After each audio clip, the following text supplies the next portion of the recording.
Bonsoir tout le monde. Bienvenue dans le Web Journal de Radio-Québec, édition du 6 juillet 2025. Aujourd'hui, on a plein de petites nouvelles. On revient à un format où il y a plein de trucs à commenter. J'ai l'impression que j'ai trop de lumière. Où est-ce qu'on a plein de trucs à commenter et au lieu d'avoir une thématique approfondie comme lors des deux derniers web journaux des deux derniers dimanches, c'est-à-dire sur l'Iran, on va en profondeur, etc. Il y a plein de trucs qui se passent. Et on va aller voir ça. C'est-à-dire des succès, évidemment, la presse commence à reconnaître qu'avec le temps, Trump, l'imprévisible, produit des succès à répétition, commence à avoir beaucoup de succès, tant en politique intérieure qu'en politique extérieure. On le disait, c'est un fou, on ne sait pas comment faire, je veux dire, il ne sait pas ce qu'il fait, il est chaotique, etc. Et on va voir à la fin de ce web journal que l'imprévisibilité de Trump est un art qui est soigneusement cultivé et qui est tiré évidemment de Sun Tzu, l'art de la guerre, que Trump a appliqué à The Art of the Deal. Tout ce que vous voyez, c'est toujours le même personnage, c'est The Art of the Deal, que ce soit avec le One Big Beautiful Bill, cette espèce de gigantesque pièce de législation qui a été passée cette semaine, qui est une victoire pour Trump et qui a créé beaucoup de mécontents, les gens des conservateurs fiscaux, parce que ça augmente les dépenses, ça augmente la dette. Mais il y a des coupures de taxes énormes là-dedans, il y a des coupures de dépenses énormes et aussi une augmentation des dépenses. Et donc, étant donné qu'on coupe les dépenses, qu'on réduit les taxes, il y a moins de revenus et donc ça augmente la dette. Mais on n'a qu'à penser à ce que Javier Milei a fait en Argentine.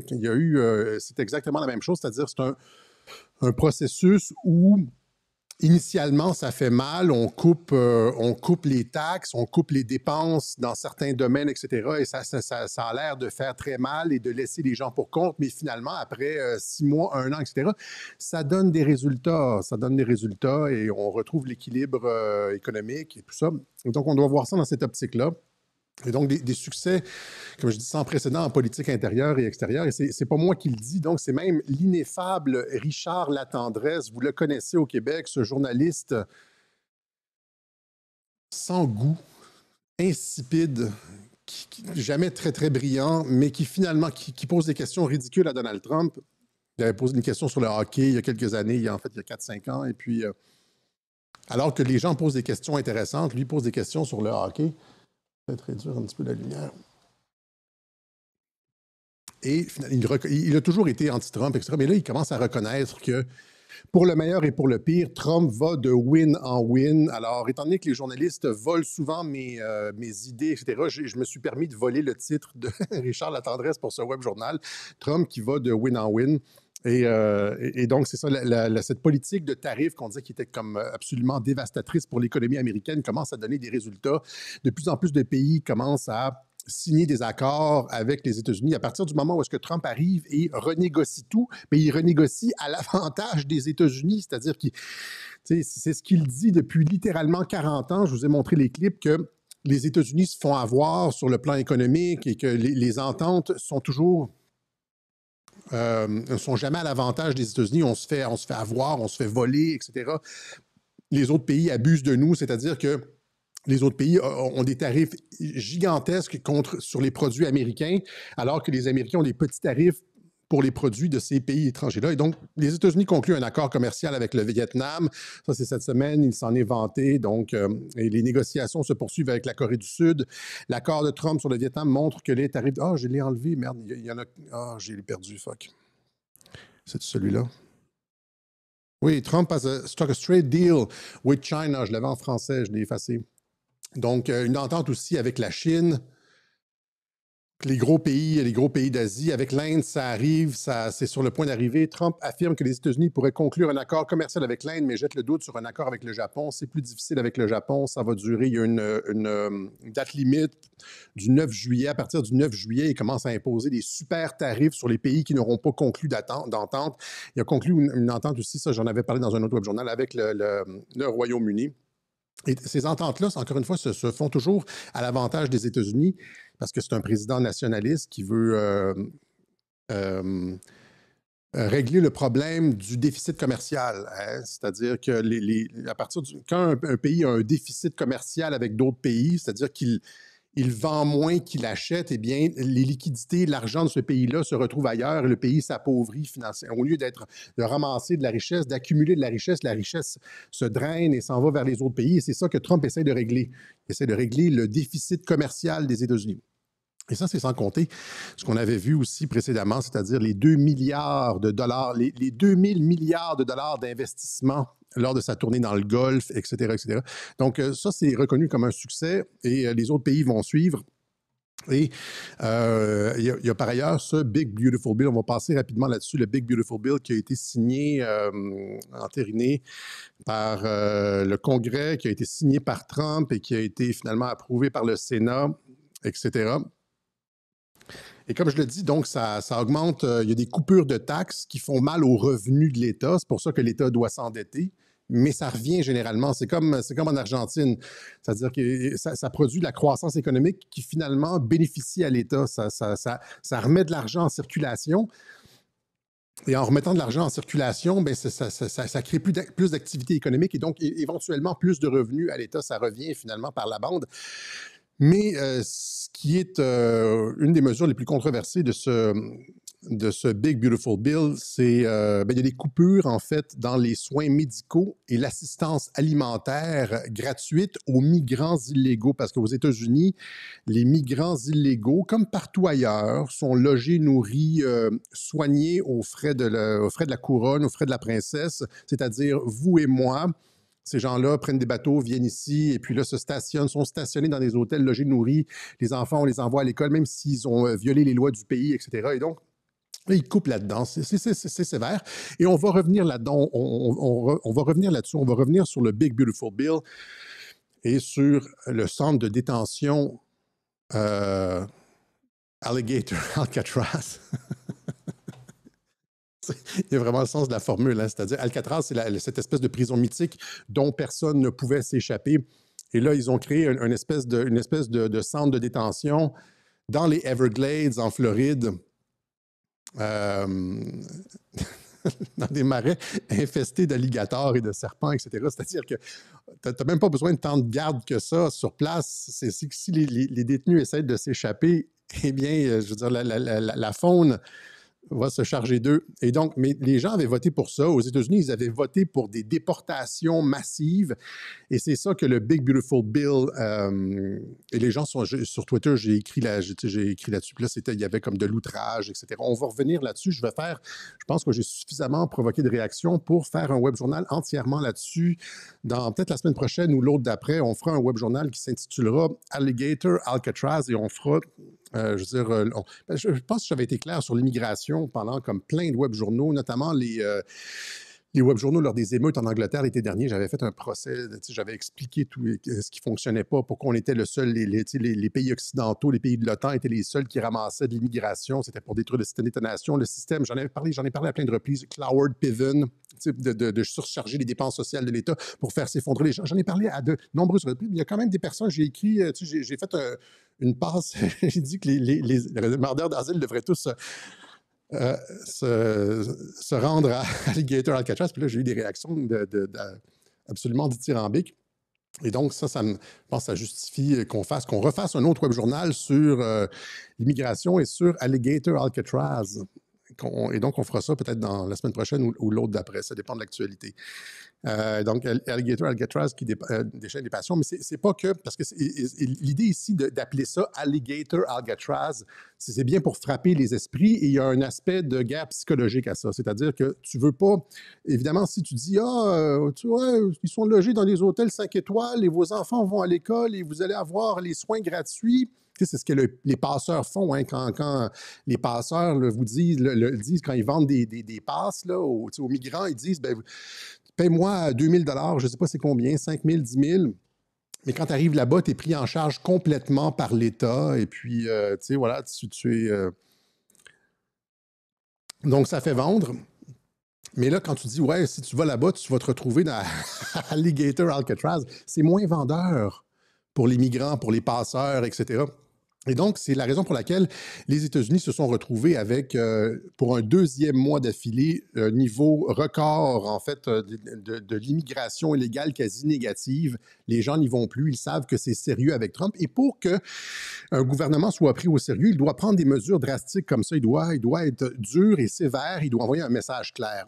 Et c'est ce que les gens... Où est ton cœur, Alexis, etc. On va en reparler. On en reparlera. Et où est ton cœur? Tous ces crimes qui sont commis et toutes ces incivilités qu'on voit, ces gens-là n'ont absolument aucune conscience sociale, finalement. Ils se disent, les gens qui critiquent ce genre de mesures sévères pour l'immigration se disent humanistes, mais finalement n'ont aucune conscience sociale, aucune conscience des conséquences de ce dont ils font la promotion.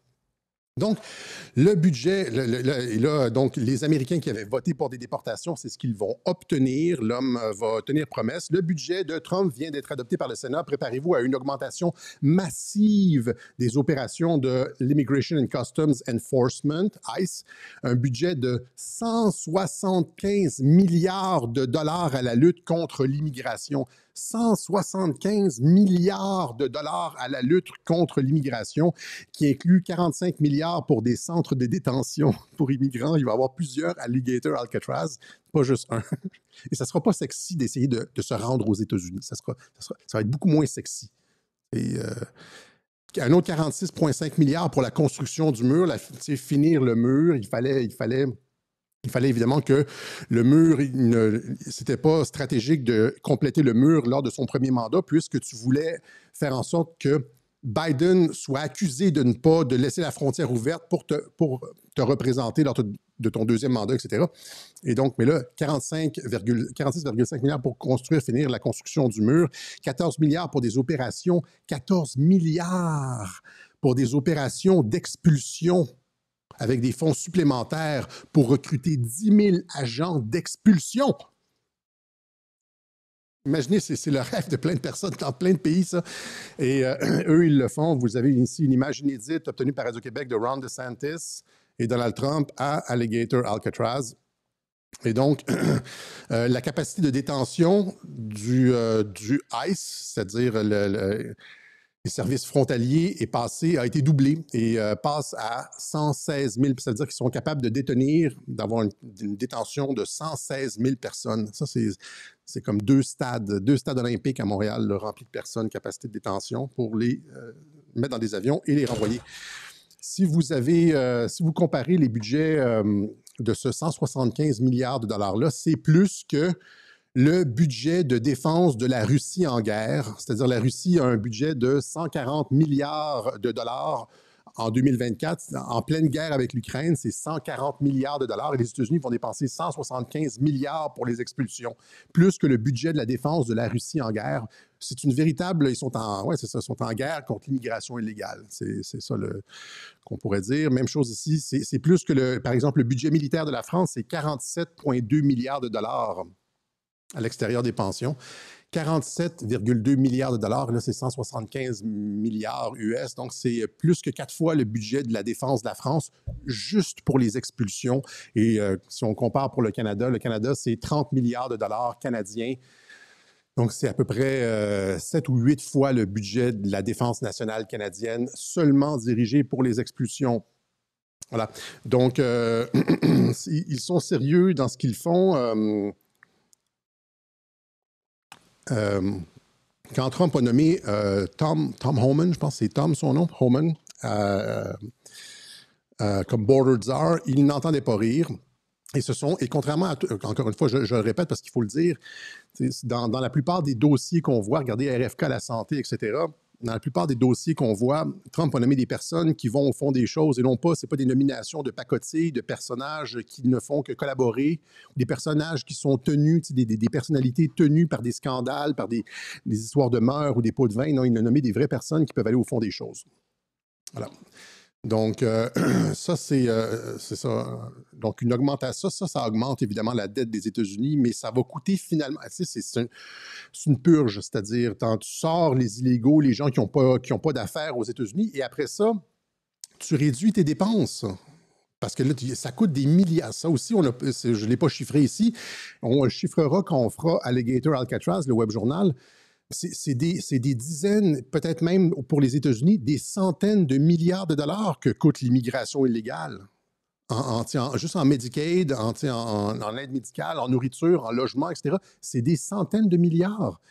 En 2010, c'était 23 milliards pour le Canada que coûtait l'immigration en structure d'accueil, toutes sortes de... On va y revenir, là, je commence à ramasser les articles. L'immigration légale et illégale coûtait au Canada 23 milliards de dollars selon une étude de l'Institut Fraser. Aux États-Unis, ça doit être des centaines de milliards de dollars, peut-être 200 milliards. Si on fait x10, peut-être même plus. Des centaines de milliards de dollars qui vont être économisés. Donc, c'est le Big Beautiful Bill, il défonce le plafond de la dette, mais c'est un investissement initial et par la suite, les coupures de taxes vont commencer, comme en Argentine, à produire des résultats avec l'argent qui est retourné dans l'économie et la réduction des dépenses liées à l'immigration illégale, etc. C'est comme du sirop pour la toux, ça goûte pas bon sur le coup, mais ça, vous comprenez l'analogie. Et là, il fait aussi la même chose, donc il fait la même chose.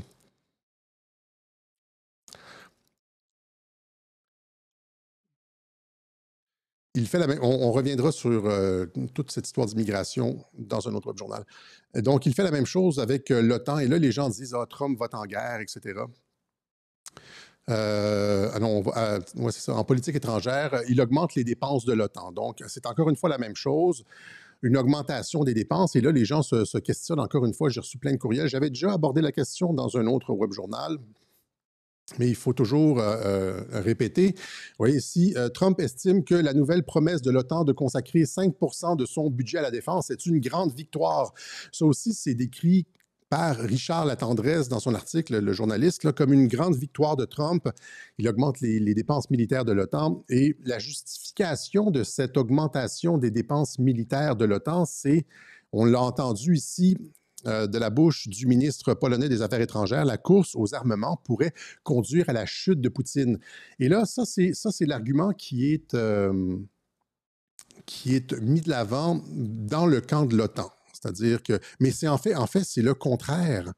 Parce que l'économie russe s'accommode très bien d'une augmentation des dépenses militaires. Il y a, je pense, il y a une gigantesque partie de son PIB qui est liée à ça, et c'est comme... ceux qui ne sont pas capables d'augmenter, ceux qui augmentent maintenant, là, ceux qui vont voir leurs dépenses militaires atteindre des niveaux insoutenables, ce n'est pas la Russie.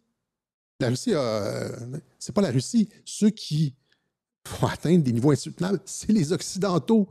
C'est la totalité des pays de l'OTAN qui sont déjà tous endettés jusqu'au cou, qui vont subir des décotes à la bourse, qui vont voir leur économie s'effondrer. Vous voyez, comme ici, comme par exemple en Europe, en 2007-2008, crise de la dette souveraine européenne, cause et impact dans la zone euro. Déjà, les pays européens comme le Canada sont déjà surendettés. Et donc, j'avais expliqué dans un autre web journal que c'était finalement cette augmentation des dépenses militaires dans l'OTAN allait rendre ça, c'était littéralement impossible. C'est ce que dit d'ailleurs plusieurs pays, ce que disent d'ailleurs les ministres des Affaires étrangères de plusieurs pays. Demande américaine d'une augmentation de 5% des dépenses militaires est vraiment irréaliste, selon le ministre allemand de la Défense, parce qu'il n'y a aucun de ces pays-là qui peut se le permettre. Et donc, d'une part, soit ce sont des vœux pieux qui ne seront jamais réalisés, ou s'ils y vont, ils vont faire exploser la dette des pays occidentaux à des niveaux insoutenables. On est déjà tenu par la dette jusqu'au cou. On a la totalité des pays occidentaux ont déjà un niveau d'endettement insoutenable avec des paiements d'intérêts par année absolument catastrophiques, impossibles à soutenir. On est déjà jusqu'au cou. Et là, il faudrait, pour beaucoup de ces pays-là, presque tripler leurs défenses militaires. Pour le Canada, c'est ça, c'est presque triplé. On est à 1,37 de notre PIB et là, il faudrait augmenter à 5%. On est déjà 60 milliards. Et donc, il va falloir faire des choix. Il va falloir soit couper à des endroits dans les services à la population, couper les services, l'immigration de masse, non, parce que ça coûte une fortune, ça aussi. On va le voir la semaine prochaine ou dans 2 semaines. ou c'est ça, domper ça sur la dette et finalement s'effondrer économiquement. C'est exactement finalement ce que dit le ministre des Affaires étrangères russe, Lavrov, qui dit donc une augmentation budgétaire catastrophique détruira l'OTAN. C'est exactement ce que j'explique, c'est ce que j'ai expliqué la dernière fois. Conséquences de l'augmentation des budgets militaires des pays de l'OTAN seront catastrophiques et entraîneront l'effondrement du bloc, a déclaré lundi le ministre des Affaires Sergei Lavrov. Propos reprennent les propos du ministre polonais des Affaires étrangères, Sikorski, selon lesquels une augmentation des dépenses de Moscou pourrait entraîner la chute du gouvernement. Premièrement, c'est pas parce que l'OTAN augmente ses dépenses militaires que la Russie va augmenter ses dépenses militaires. La Russie, encore une fois, n'a finalement, comme exactement avec la guerre de l'information dont on a parlé, rappelez-vous, là, le changement de doctrine de l'OTAN, quand on parlait avec Mike Benz, il y avait eu la doctrine, je ne me rappelle plus, Gerasimov. La Russie avait finalement rien fait. La Russie avait seulement proposé quelque chose, en disant, Jean Gerasimov, c'est la doctrine Gerasimov qui disait que on n'a pas besoin de tirer des balles contre l'OTAN, on a juste à prendre contrôle du cerveau de la plupart des élites par les médias sociaux, etc. Et là, l'OTAN avait commencé à mener des purges à l'intérieur et s'était transformé en impérium antidémocratique et avait commencé à censurer et à s'ingérer contre les partis populistes dans différents pays de la zone atlantique, etc., et finalement avait perdu le haut du pavé moral démocratique. Donc, la Russie n'avait rien eu à faire pour que l'OTAN devienne un problème pour lui-même et pour les populations qu'il était censé défendre. Et là, c'est la même chose, c'est-à-dire que, encore une fois, l'OTAN augmente ses dépenses. La Russie n'a pas à augmenter ses dépenses, mais juste à être patiente. Et une augmentation des dépenses militaires de l'OTAN va faire en sorte qu'avec un peu de patience, que les économies de ces pays-là vont s'effondrer à cause d'un niveau d'endettement insoutenable, etc. En dedans de quelques années. Voilà. Donc, c'est ce que j'avais. Donc, encore une fois, j'avais tout expliqué ça dans un web journal, c'est-à-dire que Trump utilisait exactement la même stratégie, alors que, rappelez-vous, que Trump cible l'Europe. Il y a une partie de ce que Trump fait qui est dirigée j'ai expliqué le renversement de la géopolitique et de quelle façon maintenant l'Europe est prise en étau, etc. Qui va souffrir de niveau d'endettement comme ça? C'est l'Europe. Okay? C'est l'Europe. Puisqu'il n'y aura pas de guerre avec la Russie, puisque Trump est là, etc. etc. Okay? Donc, mais ils ont mordu à l'hameçon, ça a l'air, voilà. Et donc, ça, c'est un autre win en relations internationales. Puis un autre win en relations internationales. En fait, il y a Trump qui confirme dans un discours devant ses partisans que la querelle avec l'Iran était essentiellement scriptée, c'est-à-dire que j'avais montré toutes les preuves qui disaient que, tous les médias disaient que les Iraniens avaient été avertis d'avance, etc. J'avais montré, vous avez vu la séquence avec les années précédentes, de quelle façon Trump traite l'Iran très respectueusement. Et là, dans son discours, regardez, le discours a été traduit, vous avez la traduction en bas, elle est difficilement visible. Trump qui est extrêmement respectueux avec le régime iranien, c'est-à-dire il dit, ouais, ils nous ont appelés, etc., pour nous dire que les frappes s'en venaient. Est-ce que c'est correct? Est-ce que 4h15, c'est la bonne heure pour vous? Et donc, tout ça, il n'y avait pas de beef. Je l'ai déjà expliqué, il n'y a pas de beef entre Trump et l'Iran. Et regardez de quelle façon, avec quel respect il traite les autorités iraniennes. C'est-à-dire, il n'y a pas de mépris, il n'y a pas de volonté de changement de régime, etc., etc. You know, they called me to tell me they have to take a shot at us. This was Iran, very respectful. That means they respect us. Because we dropped 14 bombs, they said, we'd like to take 14 shots at you. I said, go ahead, I understand. They said, where they'd do it, I said, good. We emptied out the fort. It was a beautiful military base in Qatar who treated us really fantastically well. And they said, sir, 1 o'clock, okay? I said, it's fine. We could make it later. And we had nobody but 4 gunners. We had 4, they call them gunners, and they shoot the Patriots, they shoot the missiles up. It's hard to believe. So all of a sudden, they said, we're ready. And they were a little nervous about doing it, I want to tell you. Can you imagine? They were nice enough. This is Iran, to call me and tell me that they would like to shoot me at 14 times. So they want to shoot us, and I said, go ahead, and they shot 14 high-grade, very fast missiles. Every single one of them was shot down routinely by these 4 unbelievable gunners. And they did their job, and That was the end of that. But the big thing was the attack on their nuclear facilities, what those people did. Donc, vous voyez, il parle de façon très respectueuse avec l'Iran. Et là, pensez à tous ceux qui nous disaient dans les commentaires, Netanyahou ne respectera jamais la trêve, etc. Tu ne connais pas Netanyahou, Alexis, etc. Bon, ouais. Ben, ça aussi, ça a été enterré. Et ce que j'ai eu beaucoup comme commentaires sur Rumble et ailleurs, c'est « Et Gaza, qu'est-ce qui se passe avec Gaza? » Bien, chaque chose en son temps. Et là, cette semaine, Trump a mis les bouchées doubles sur Gaza. Donc, il annonce un cessez-le-feu à Gaza. Mes représentants ont eu aujourd'hui une réunion longue et productive avec les Israéliens au sujet de Gaza. Israël a accepté les conditions nécessaires à la finalisation du cessez-le-feu de 60 jours. Période durant laquelle nous collaborerons avec toutes les parties pour mettre fin à la guerre. Les Qataris et les Égyptiens qui ont œuvré sans relâche pour la paix présenteront cette proposition finale. Donc, ça va être proposé par les Égyptiens et les Qataris. J'espère, pour le bien du Moyen-Orient, que le Hamas acceptera cet accord, car la situation ne s'améliore pas, elle ne fait qu'empirer. Merci de votre attention. Et donc, c'est ça, il annonce un cessez-le-feu. Et le Hamas qui répond par la positive, le Hamas affirme répondre à la proposition de cessez-le-feu à Gaza dans un esprit positif. Et là, encore une fois, vous voyez, Trump a un ton respectueux avec le Hamas. Ouais, c'est comme avec l'Iran. Il y a quelques mois, il menaçait le Hamas, et là, tout d'un coup, il y a un ton beaucoup plus conciliant. Donc, il faut faire attention, ne pas tomber dans le panneau avec le ton de Donald Trump quand il est menaçant. Souvent, c'est une posture de négociation. Le Hamas se dit prêt à participer immédiatement aux négociations de cessez-le-feu à Gaza. Le Hamas affirme avoir apporté une réponse positive au plan de cessez-le-feu à Gaza, etc., etc. Donc, ça s'en vient, ça aussi. Et là, ici, ça, j'ai trouvé ça bien cocasse. Regardez cette nouvelle-là ici. La prochaine guerre avec... Ça, c'est l'Iran. Il dit la prochaine guerre avec Israël sera définitive, dit un haut responsable iranien à RT. Une source a affirmé à Téhéran que Téhéran possédait encore de nombreux missiles de nouvelle génération contre lesquels l'État juif est sans défense. Sera définitive. Voilà. Donc, cessez-le-feu à Gaza qui s'en vient, c'est bon pour tout le monde là-bas. Donc, ouais, c'est ça, tant en politique étrangère qu'en politique intérieure. Des gros wins pour Donald Trump. Il fait passer ses projets de loi, aussi controversés soient-ils, parce qu'il tient bien le Parti républicain, même si c'est passé par une faible marge au Sénat. Défense militaire, finalement, c'est un cadeau empoisonné. Augmentation des défenses militaires, c'est un cadeau empoisonné. C'est un succès empoisonné pour...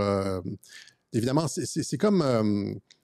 le complexe militaro-industriel, évidemment, s'en réjouit, mais on dirait qu'il n'y a personne dans les pays on dirait qu'ils ne savent pas faire de la comptabilité, c'est-à-dire qu'ils s'en vont vers de la merde. Ils s'en vont, tu t'endettes. Éventuellement, genre, si Trump a un moindre contrôle sur les agences de cotation ou je veux dire, ils vont être finalement tenus par la dette, ces pays-là. Leur économie va s'effondrer. Et puis, voilà. Donc, tout ça, c'est dans l'art du deal. Et puis là, ici, finalement, Musk lance son propre parti politique. Et là, encore une fois, j'ai eu beaucoup de commentaires là-dessus. Musk lance son parti politique. Je ne pensais pas devoir commenter ça, mais j'ai reçu beaucoup de courriels et beaucoup de questions. Donc, j'ai expliqué un peu comment ça fonctionnait dans l'art de la fausse chicane. Et là, les gens disent, cette fois, ça a l'air réel. Ou bien, les gens veulent juste mon commentaire là-dessus. C'est pas, ils veulent juste que je commente. Et donc, c'est ce que je vais expliquer. Je l'ai expliqué en 2020, je l'ai expliqué à plusieurs reprises, je l'ai expliqué en 2024 avec Ron DeSantis, etc. Finalement, ce que ça fait, c'est que ça attire des gens à l'extérieur Trump veut savoir sur qui il peut compter et il effectue des opérations comme celle-là à répétition pour savoir qui est prêt à trahir dans le Parti républicain, sur qui il peut compter, qui parle dans son dos, parce que tu ne peux pas le savoir. Quand tu es en politique, tu ne peux pas savoir qui est vraiment contre toi. Tout le monde a un masque, tout le monde sourit devant toi, tout le monde se prosterne devant le roi et tu ne sais jamais qui a un couteau ou qui est celui qui va mettre la goutte d'arsenic dans ton vin. Et donc, tu dois opérer des purges comme celle-là à intervalles réguliers. Il n'y a pas de beef entre Trump et Elon Musk. Si Elon Musk n'était pas une personne de confiance, Trump ne lui aurait jamais confié les choses qu'il lui a confiées. Les deux n'auraient jamais été aussi près l'un de l'autre qu'ils l'ont été, etc., etc. C'est des gens, vous comprenez, là, ils sont... le passé et les motivations sont passés au crible quand il y a des associations comme celle-là. Et donc, ici, ce que vous avez, c'est essentiellement la même chose que j'en avais parlé lors de l'élection volée de 2020, c'est-à-dire qu'il peut regarder qui, à l'intérieur du Parti républicain, va le trahir alors qu'il est en position de faiblesse. Okay? Donc, ici, élection américaine, les accusations de fraude électorale non fondée de Trump mettent à l'épreuve la loyauté des membres du Parti républicain, et là, il a pu savoir qui dans le Parti républicain, alors qu'il avait que tout le monde disait qu'il avait perdu, que les médias certifiaient l'élection, que Mike Pence était un traître et que tout le monde avait un fusil à sa tempe. Et là, il a pu savoir sur qui il pouvait réellement compter. Et qui était prêt à certifier l'élection, qui était un salopard, qui allait valider ça alors qu'il y avait des preuves massives de vol de l'élection. Et encore une fois, cette histoire d'élection, là, juste pour faire une parenthèse, revient régulièrement sur la table, notamment Tulsi Gabbard, qui, cette semaine, lors de la rencontre des ministres de Trump, a ramené cette histoire à l'effet que les machines de vote étaient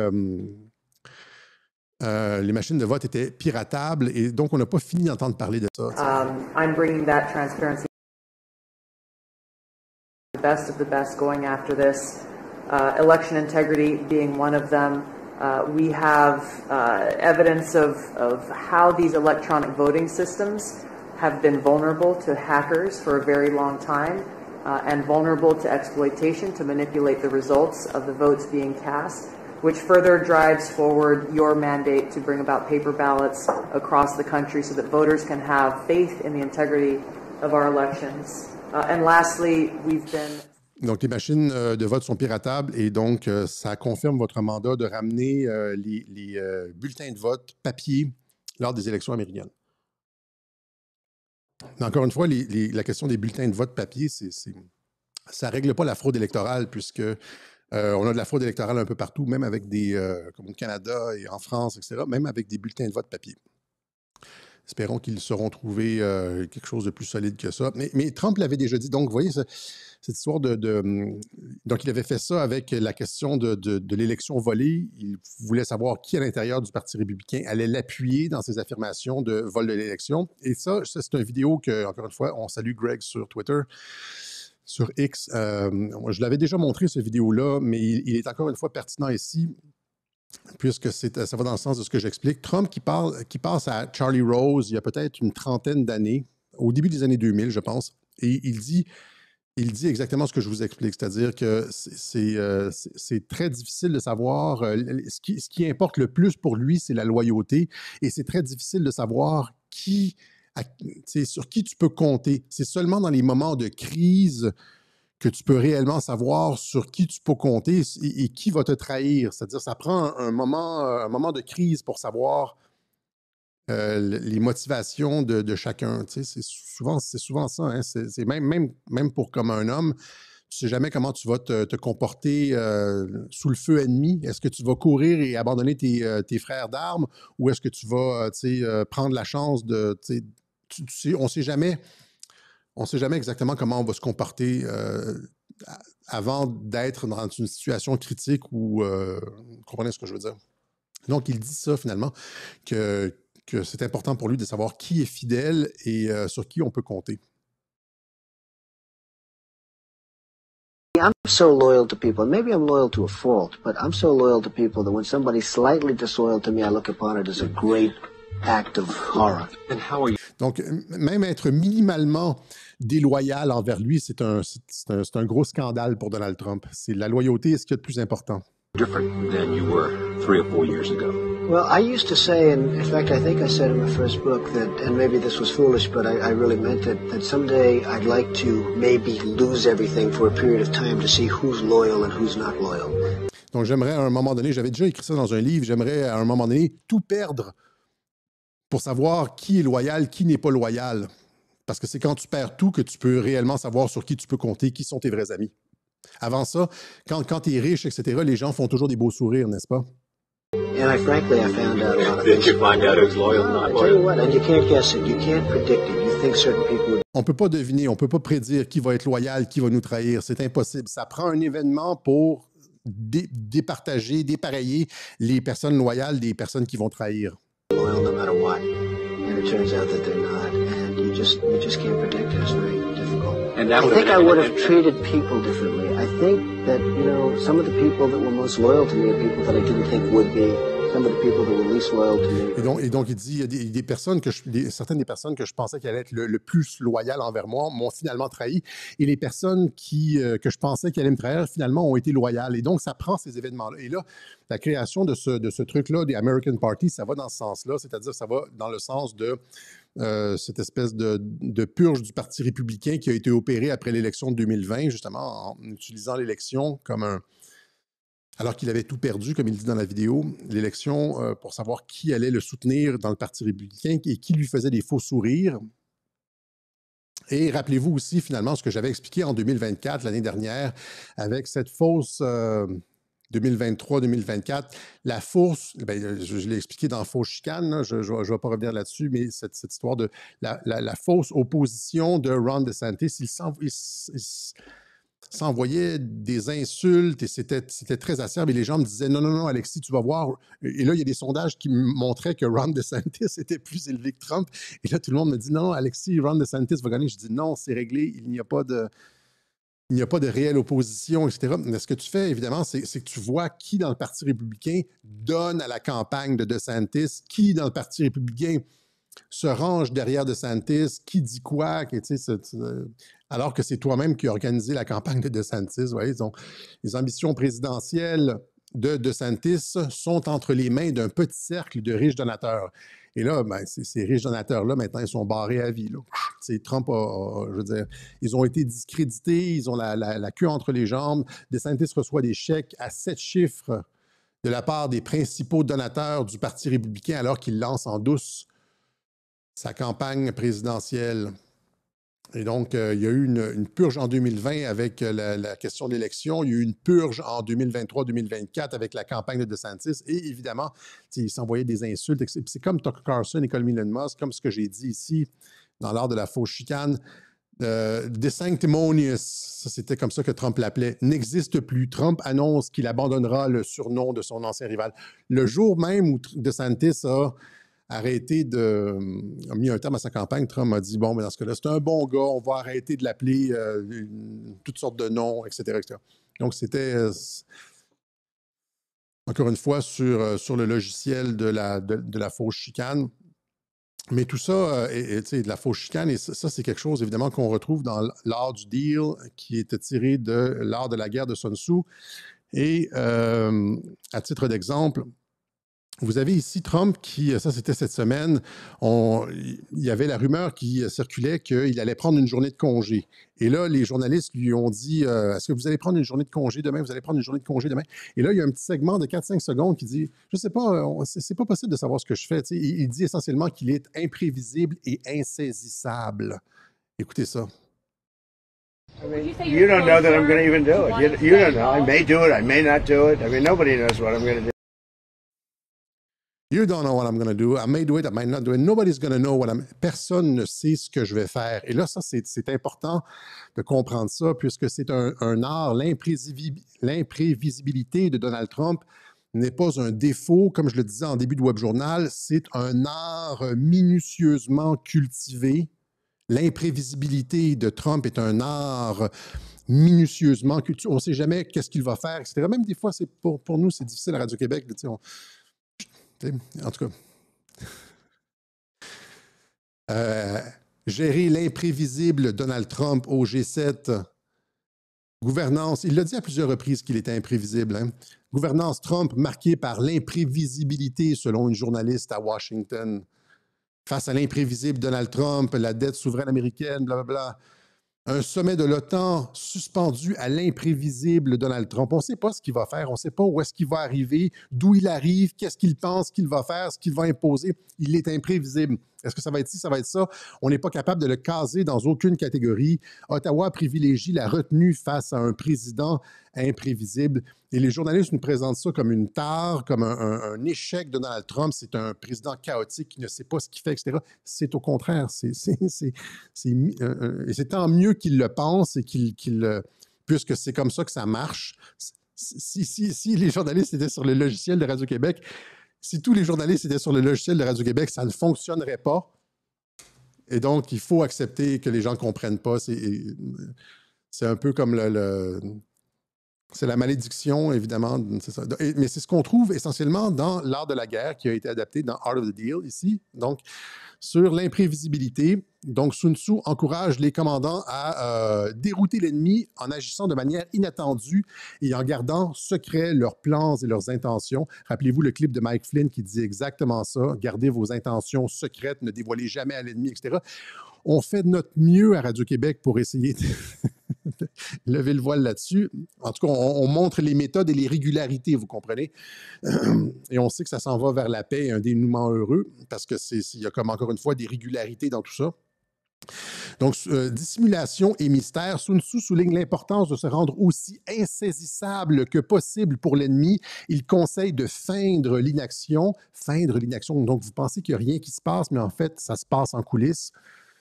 La proximité ou la distance, c'est-à-dire, ça c'est mon meilleur ami, rappelez-vous, quand Trump était aux funérailles avec Barack Obama, tout le monde disait, ils s'entendent comme deux amis, etc., c'est fini Alexis. Mais non, tu feins l'amitié et tu feins la distance, par exemple avec Tucker Carlson, Elon Musk qui part son propre parti, où tu feins la distance ou la proximité. Pensez en termes de politique, c'est pas juste en art militaire, c'est qu'il applique ça à la politique. Ça fait depuis 2018 que j'explique que Trump applique Sun Tzu, l'art de la guerre, à la politique.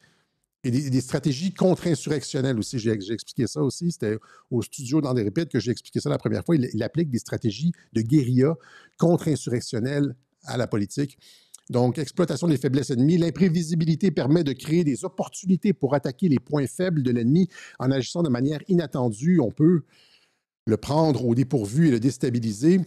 Même si l'action doit être imprévisible, une bonne planification est essentielle. En combinant l'imprévisibilité avec la connaissance de l'ennemi, et ils savent exactement, comme par exemple, quand je vous ai dit, par exemple, au Canada, là, quand il a dit Canada 51e État, et il a eu l'espèce de réaction de nationalisme. Finalement, il a fait élire la personne qu'il voulait, Carney, au lieu de Poilievre.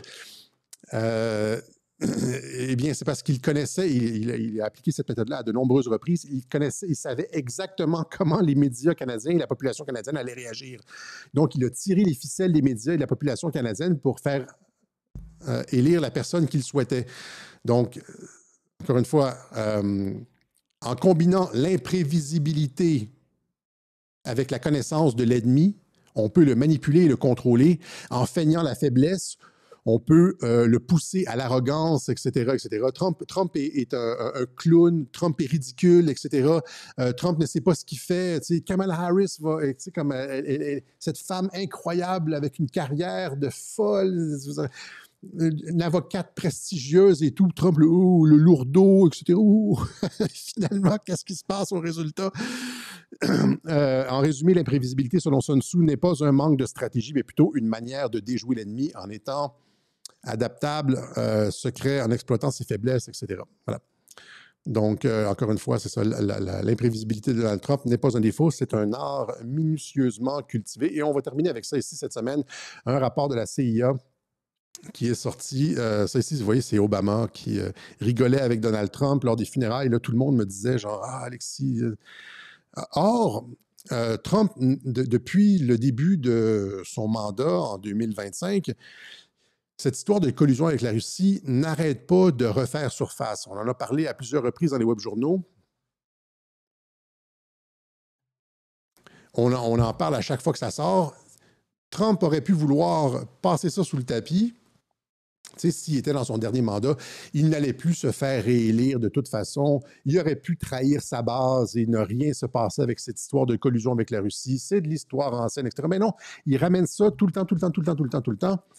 Et en plus de ramener des trucs de Q, etc., alors qu'il n'a aucun intérêt, il est dans son dernier mandat, vous comprenez?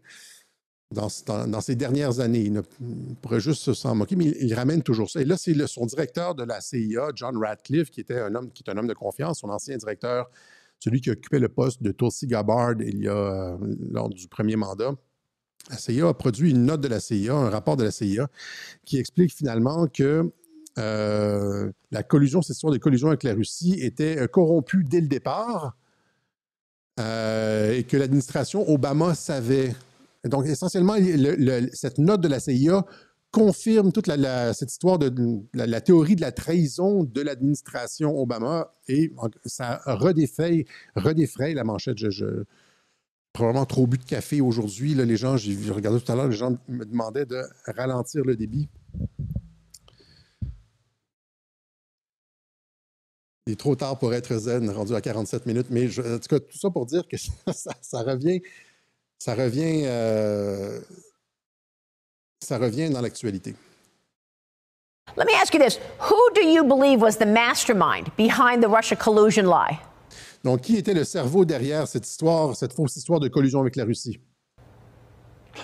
Well, there's a lot of masterminds, but I think in general, this was lit on fire by Obama, Team Obama and his team after Trump won in 2016. So they could have stopped it. They should have stopped it. Instead, they lit the fuse. They put out a BS intelligence report, if you recall, right before the president came in. They framed General Flynn. They framed the entire Trump administration. And then they appointed Mueller. So once Trump fired Comey, Mueller gets a... And then they fired Mueller. Ça, c'est un petit mensonge de la part de Devin Nunes, puisque c'est pas Obama qui a nommé Mueller, Robert Mueller, c'est Donald Trump lui-même qui a mis une personne corrompue qui le contrôlait à la tête de cette question, de cette histoire de collusion, de cette enquête sur la collusion avec la Russie. Et donc, ça ressort partout. Vous voyez ici, Russiagate était un stratagème pour arnaquer Trump, dit le patron de la CIA. La Maison-Blanche, ici, Caroline Leavitt, à la Maison-Blanche, Maison-Blanche veut que les responsables du renseignement d'Obama soient tenus responsables de leur rôle dans le canular russe de 2016. Et donc, on demande du sang, vous comprenez? C'est comme, pourquoi agiter la base et faire des annonces comme celle-là si on ne veut pas aller jusqu'au bout des choses? Il y a Mike Flynn qui est passé à InfoWars devant des millions de personnes demandant la tête de Barack Obama, lui aussi, que des personnes soient tenues responsables.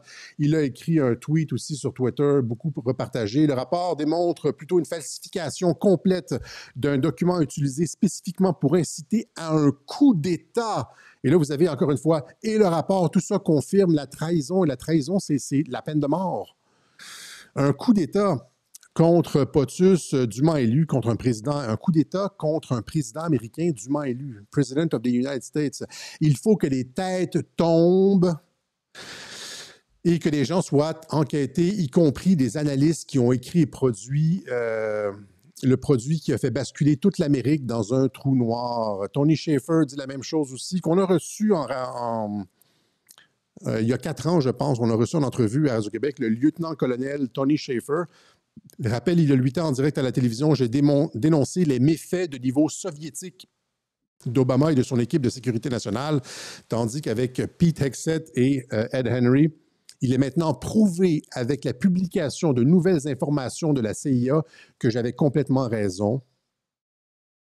N'oubliez jamais les dommages causés par l'équipe Obama à cette nation et au président Trump. Voilà.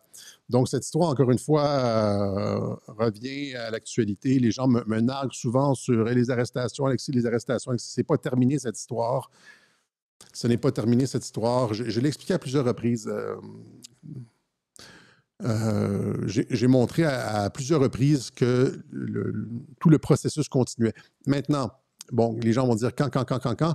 Je me rappelle, le capitaine Cosmos, en entrevue, m'avait posé la question, quand est-ce que tu pourrais voir les arrestations, etc., etc. Et je lui avais répondu, je ne veux pas revenir là-dessus, mais je lui avais répondu que ça serait mieux que Trump n'ait pas à se salir les mains.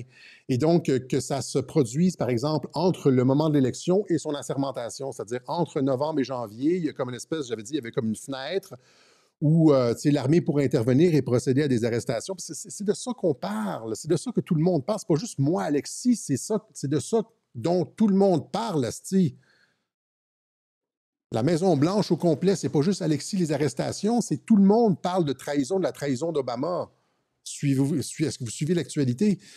Et donc, parce que tu ne voudrais pas que Trump ait l'air de la personne qui se venge d'Obama, tu vois, parce que on le disait durant la campagne, il me posait la question durant la campagne. Durant la campagne, tout le monde disait Trump va agir comme un dictateur, Trump va agir comme un dictateur, il va mettre l'armée à sa botte, il va rappelez-vous les unes, on en avait parlé, j'avais montré les unes, il va utiliser le département de la justice pour régler ses comptes. Et là, je disais, il ne peut pas faire ça, il ne peut pas utiliser le département de la justice pour régler. Tu sais, ça va mal paraître, là, ça va avoir l'air Et donc, il pourrait y avoir une fenêtre entre le moment où il est élu et le moment où il est assermenté. N'est-ce pas? Or, là, ce qui va se passer, c'est que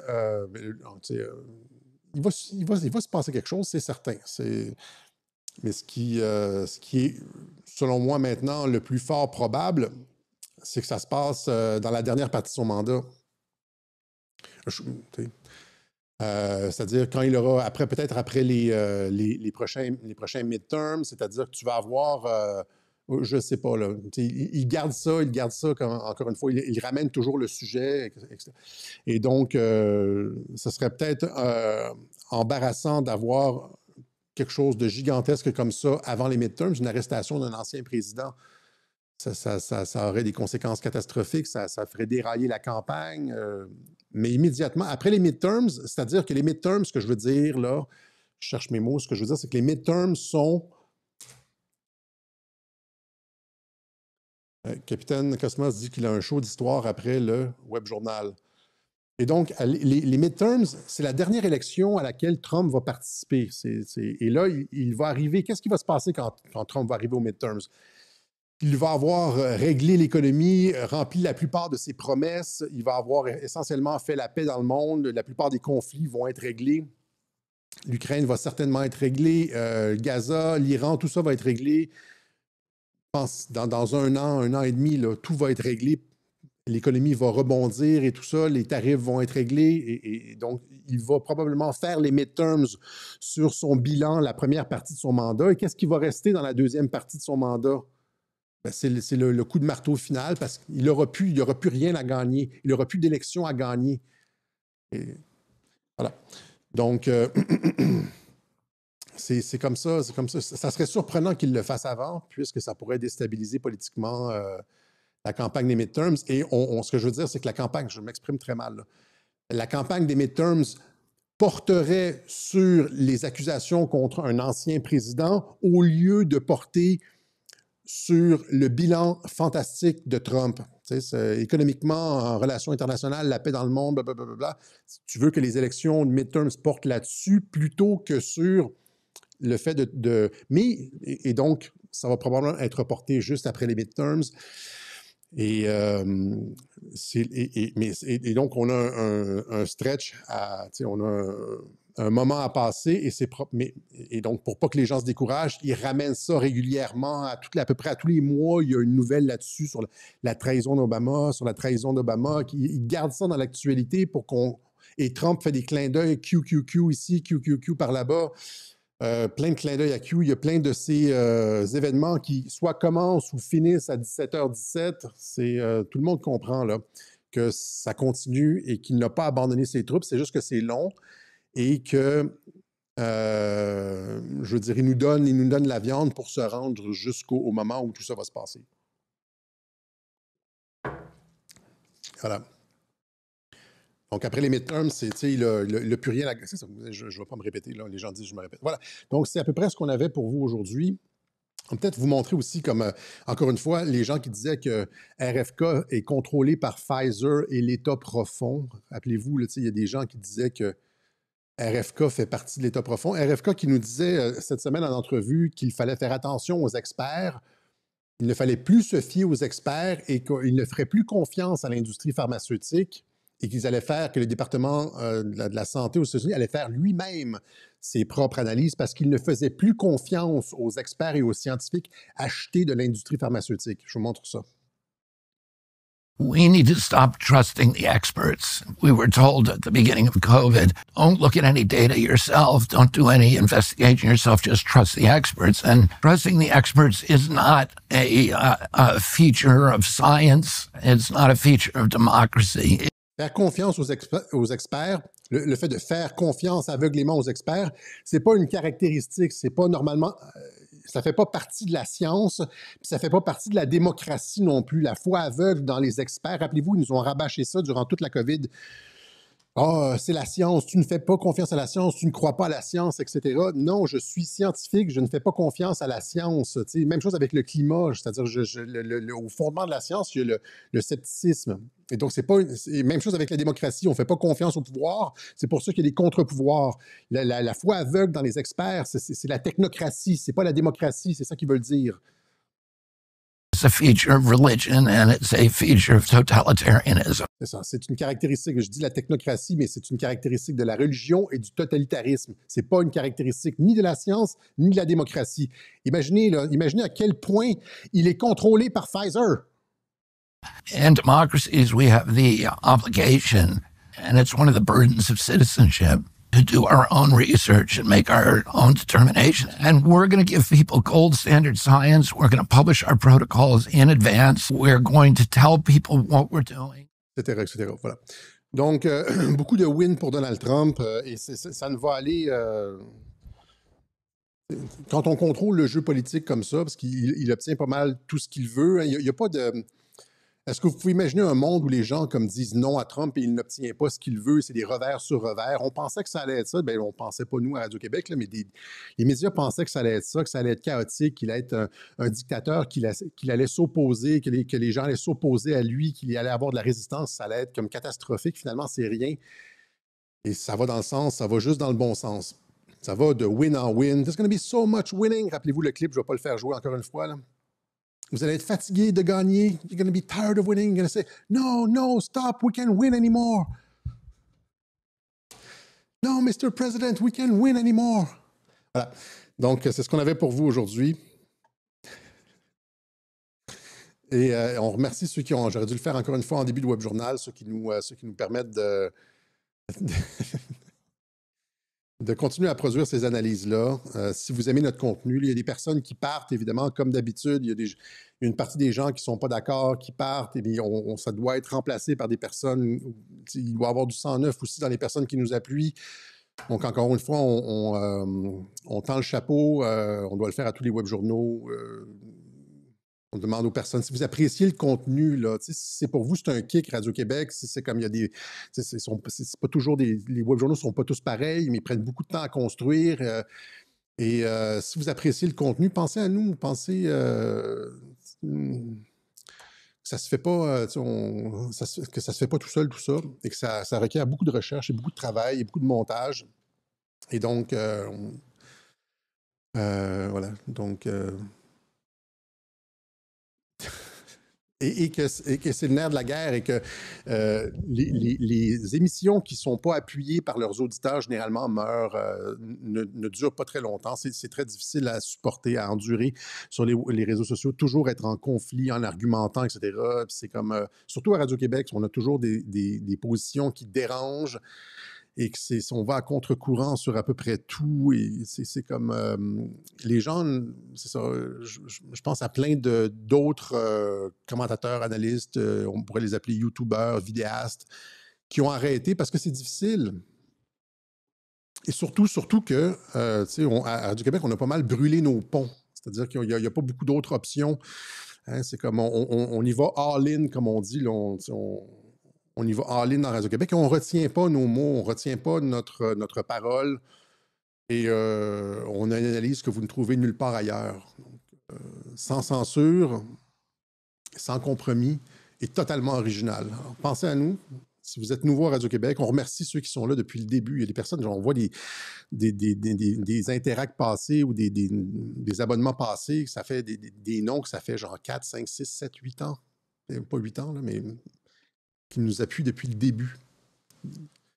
Et ça mérite le respect, voilà. Mais c'est ça, il y a comme il y a de l'attrition et... Voilà.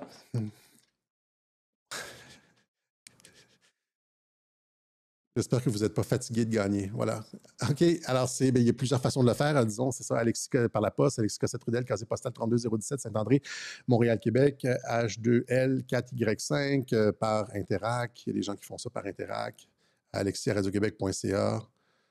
On donne toujours sur le site, il y a une façon de nous aider par carte, par Bitcoin, PayPal, il y a toutes les façons de nous aider.